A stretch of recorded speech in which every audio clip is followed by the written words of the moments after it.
चलिए तो next topic हमारा होगा कॉमन सोर्स मॉसफेट एम्पलीफायर। अभी हम लोगों ने मॉसफेट की बायसिंग देखी थी और मॉसफेट बायसिंग में हमने मेजर रूप से एक ही बायसिंग टेक्निक को डिस्कस किया था और वही हमको एग्जाम में भी डिस्कस करना है। इसका नाम है वोल्टेज डिवाइडर बायसिंग। या तो ई मॉसफेट का आप कर सकते हैं, आप डी मॉसफेट का भी उसी टाइप से बायसिंग कर सकते हैं। बायसिंग में किसी प्रकार का कोई भी चेंजिंग नहीं आएगा। अब बायसिंग सर्किट पढ़ने के बाद हमको कॉन्फ़िगरेशन एम्पलीफायर पढ़ना है, मॉसफेट कॉन्फ़िगरेशन एम्पलीफायर। जैसा कि आपको पता होगा कि मॉसफेट में 3 टर्मिनल है, एक हमारा ड्रेन टर्मिनल है, दूसरा हमारा गेट टर्मिनल है, दूसरा हमारा और तीसरा हमारा क्या है, सोर्स टर्मिनल है। तो अगर हम कॉन्फ़िगरेशन की बात करें तो जो टर्मिनल कॉमन होगा बिटवीन इनपुट एंड आउटपुट वही हमारा कॉन्फ़िगरेशन का नाम होगा। और उस कॉन्फ़िगरेशन के मदद से अगर हम एम्पलीफायर को बनाते हैं तो वो हमारा वो एम्पलीफायर सर्किट कहलाएगा। तो सबसे पहला जो कॉन्फ़िगरेशन ऑफ एम्पलीफायर हमको पढ़ना है मॉसफेट के केस में वो है कॉमन सोर्स एम्पलीफायर।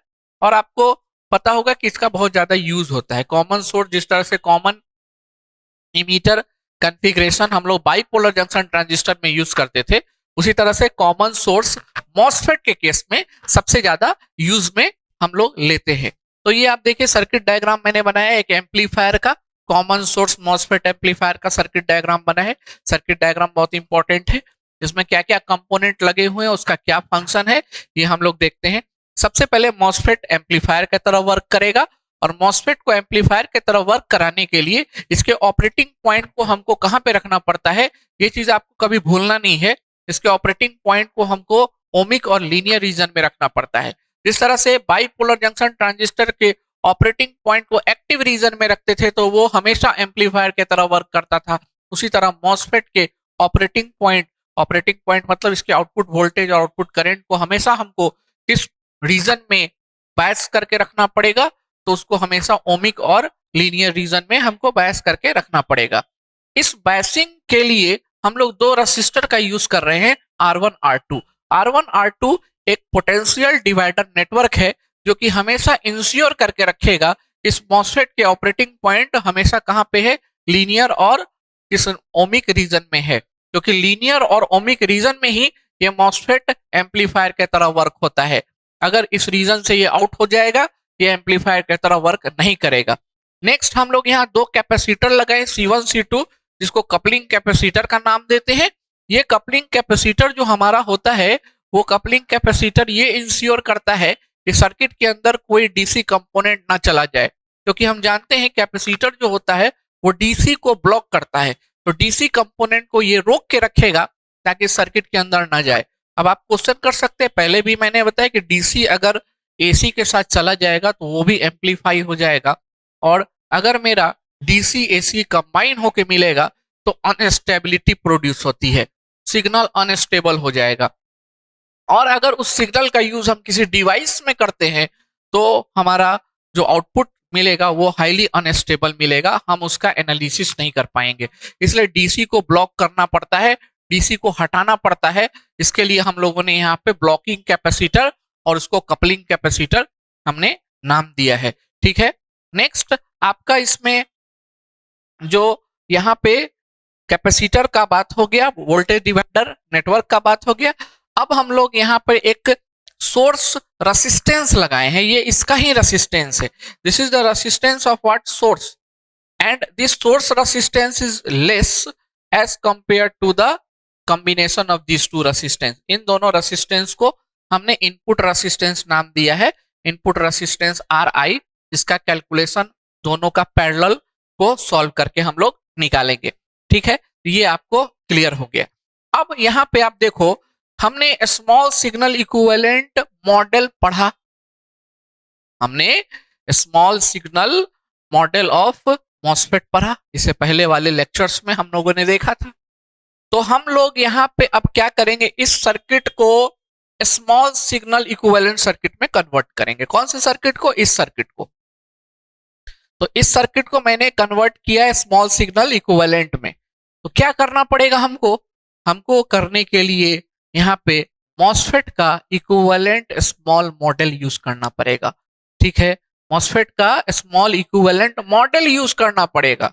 और स्मॉल इक्विवेलेंट मॉडल मॉसफेट का मैंने बताया था कुछ इस टाइप का था इससे पहले वाले लेक्चर में। तो ये ब्लू लाइन से डॉटेड लाइन से आप घेर के देखें, ये इस मॉसफेट का स्मॉल इक्विवेलेंट मॉडल है और बाकी सब आप देखो एज यूजुअल लगा हुआ है। जब हम स्मॉल इक्विवेलेंट मॉडल बनाते हैं तो कैपेसिटर का यूज नहीं करते हैं, हम मान के चलते हैं कि उसके अंदर सिर्फ और सिर्फ हमारा क्या होगा, डीसी एनालिसिस हम कर रहे हैं, कैपेसिटर का हम यूज नहीं, सॉरी हम लोग इसमें क्या यूज कर रहे हैं, तो हम मान के चले कि इसमें डीसी कंपोनेंट नहीं होगा, इसलिए जब हम इसकी बात करेंगे तो हम कैपेसिटर का यूज नहीं करेंगे। We can not use the capacitor, we will not use the capacitor, हम कैपेसिटर का यूज नहीं करेंगे इसमें। ठीक है, तो स्मॉल सिग्नल मॉडल हमने यहाँ पे बनाया है। बाकी देखो आरएसआई इनपुट सोर्स रेसिस्टेंस, ये सोर्स वोल्टेज है हमारा। This is the resultant R1 R2 का पैरेलल फॉर्म हमने यहाँ पे यूज किया है। और ये जो आप ब्लू कलर से देख रहे हैं, ये ब्लू कलर से हमारा जो है ये मॉसफेट का स्मॉल सिग्नल इक्विवेलेंट मॉडल है।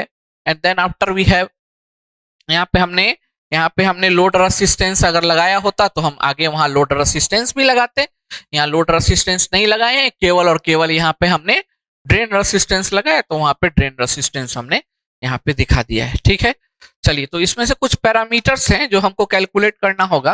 पहला हमारा आउटपुट वोल्टेज है, output voltage minus GM, where GM is called transconductance, and VGS जो वोल्टेज यहाँ पे इसका ड्रॉप होगा, एंड इन दोनों का पैरेलल, ये हमारा क्या है, ये हमारा मॉसफेट का आउटपुट रेसिस्टेंस है और ये हमारा ड्रेन रेसिस्टेंस है।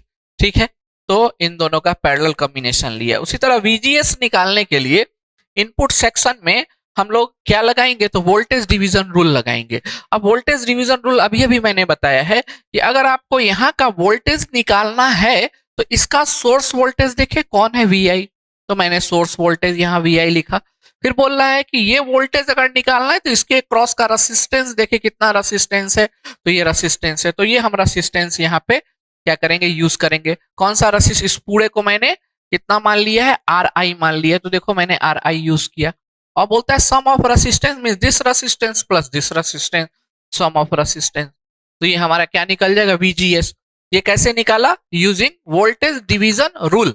वोल्टेज डिवीजन रूल बोलता है कि सोर्स रेसिस्टेंस को ले, जिसके क्रॉस आपको वोल्टेज निकालना, उसके रेसिस्टेंस, सोर्स वोल्टेज को ले, जिसके क्रॉस रेसिस्टेंस निकालना है उस रेसिस्टेंस को ले, divided by sum of the resistance.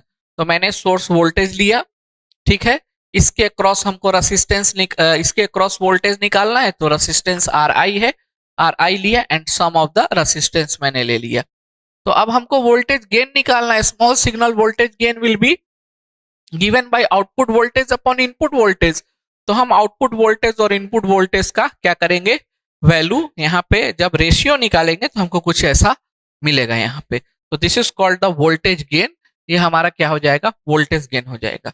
Input resistance की बात करो तो यही इनपुट रेसिस्टेंस होगा, आउटपुट रेसिस्टेंस की बात करो तो ये दोनों का कॉम्बिनेशन हमारा क्या होगा, आउटपुट रेसिस्टेंस होगा। और हम आउटपुट वोल्टेज VDS भी निकाल सकते हैं, that is nothing but equal to drain current ID into what, RD। और माइनस क्यों लिया, क्योंकि अपोजिट डायरेक्शन में हम लोग इसको ले रहे हैं, सो यहाँ here we have used minus sign. तो this is the what, common source MOSFET amplifier, ये कॉमन सोर्स मॉसफेट एम्पलीफायर और इसका circuit equivalent small signal circuit हमने बनाया है। लिखिए इसको।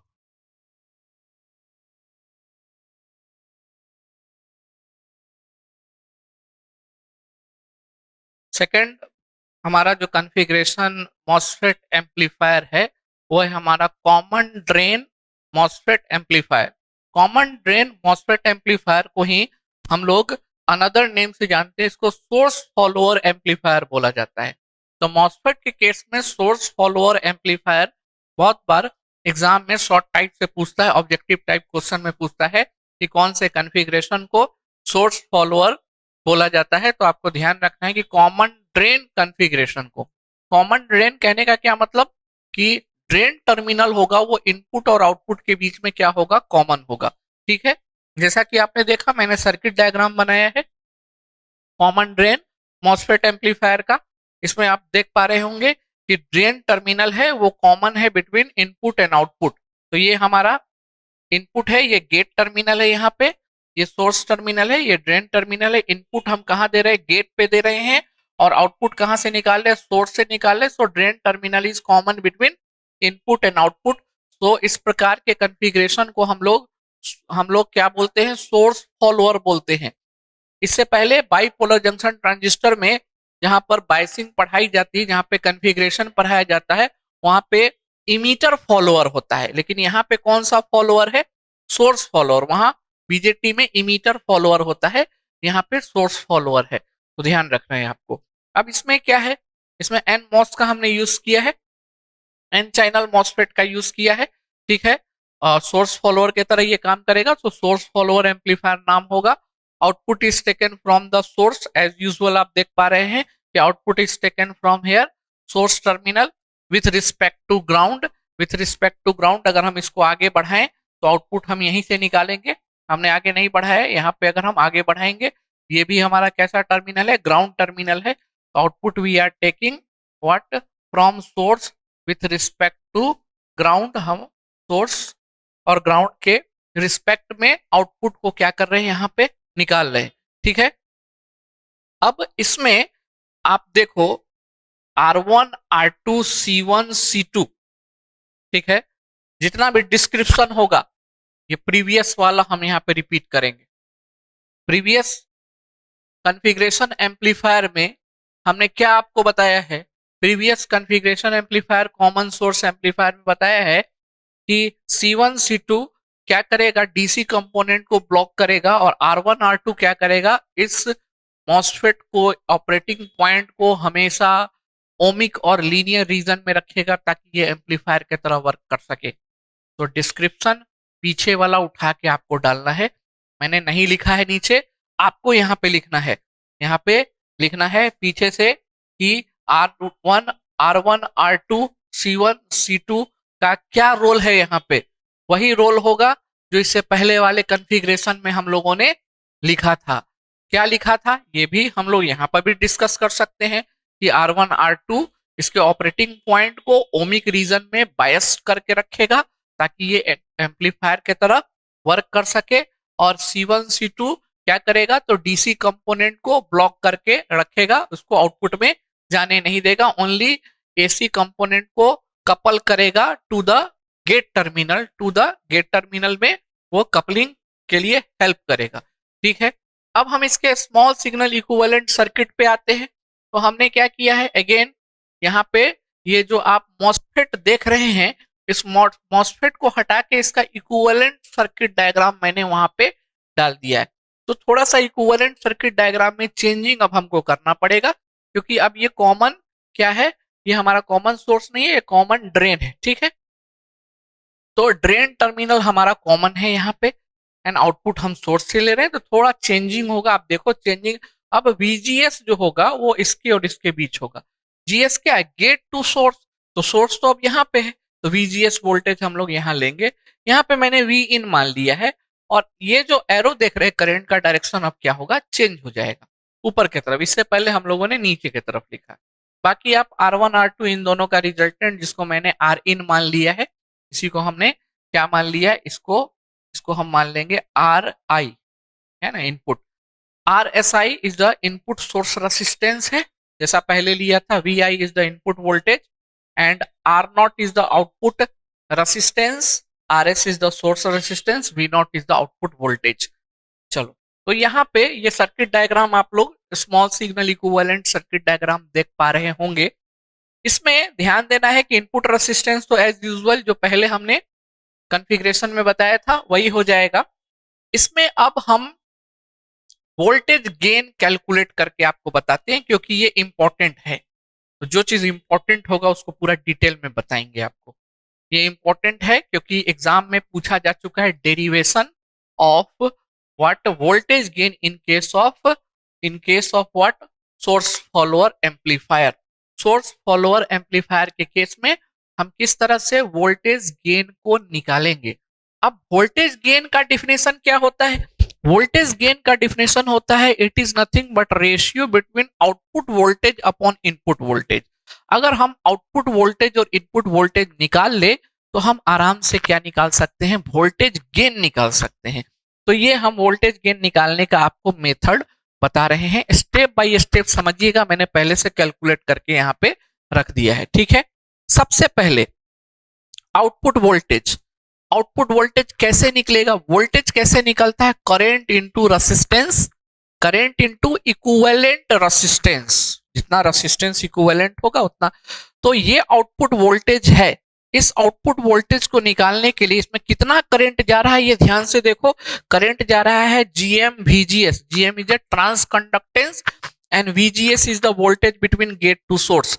तो करंट कितना जा रहा है GM VGS, और ये इस रेसिस्टेंस में और इस रेसिस्टेंस में दोनों में डिवाइड होगा। इसका मतलब है अगर इन दोनों का इक्विवेलेंट रेसिस्टेंस निकाल ले और उसमें इस करंट को भेजे तो वही वोल्टेज के बराबर हो जाएगा।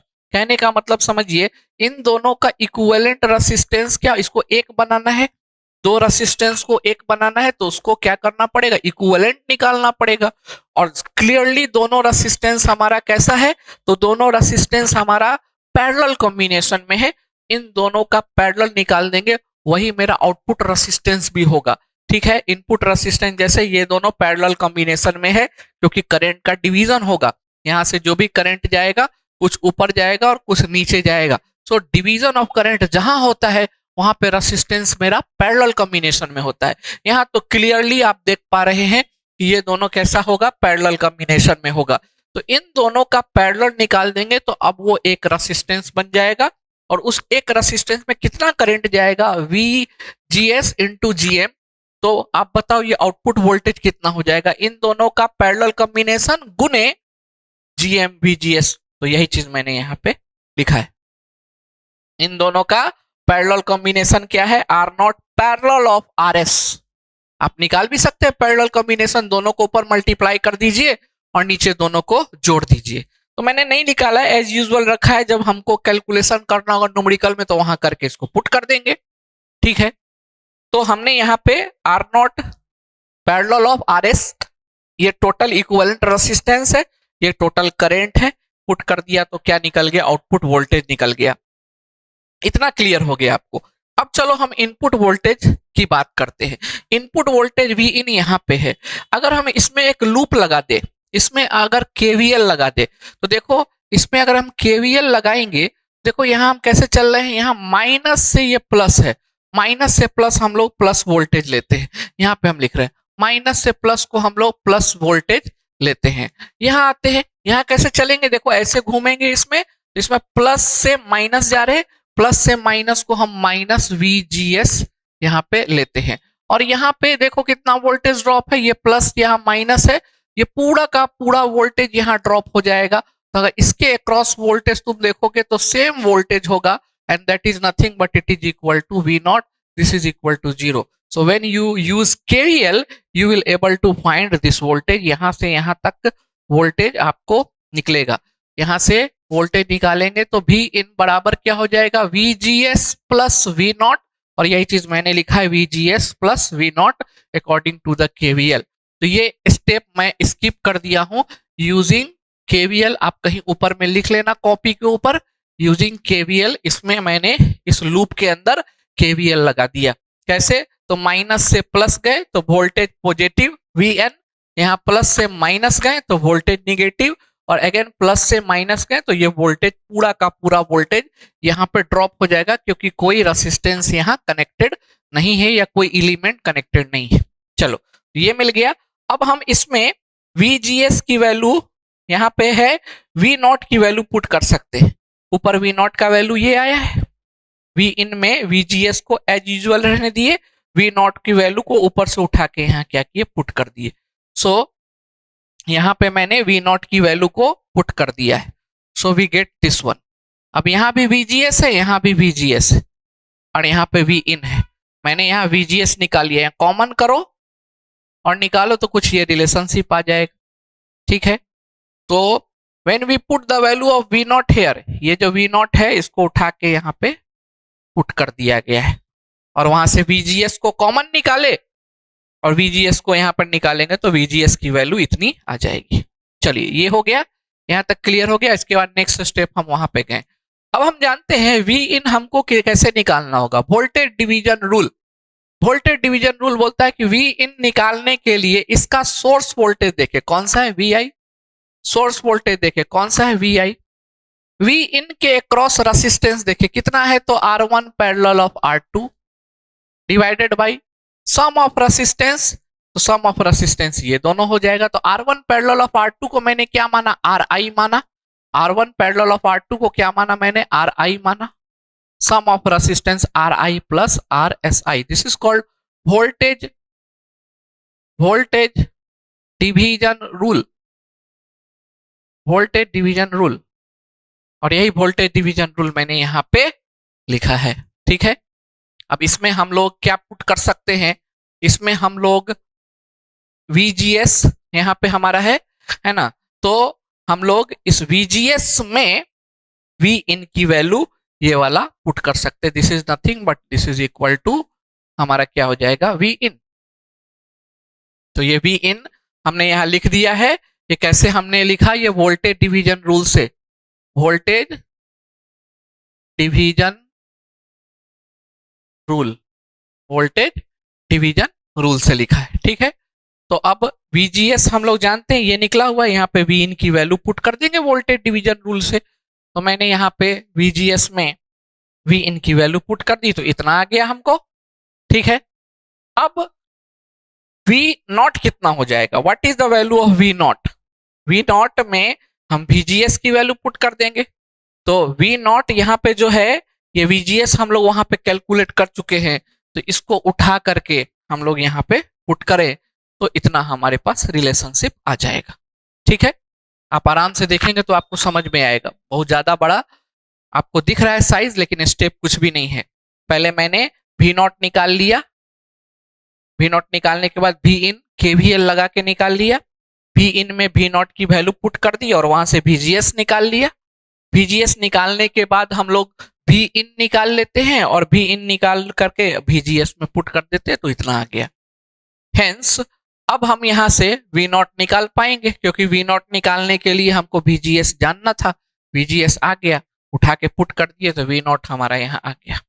अब हम इस VI को इस V नॉट के नीचे ला सकते हैं, तो ले आए। अब ये V नॉट बाई VI क्या है, output voltage upon input voltage, and this is known as what, voltage gain. यही हमारा क्या हो गया, वोल्टेज गेन। तो हम इस VI को उठा के इसके नीचे लाएंगे और यही हमारा क्या हो जाएगा, वोल्टेज गेन हो जाएगा। तो इस तरह से हम इसके डेरिवेशन को कर सकते हैं, ठीक है।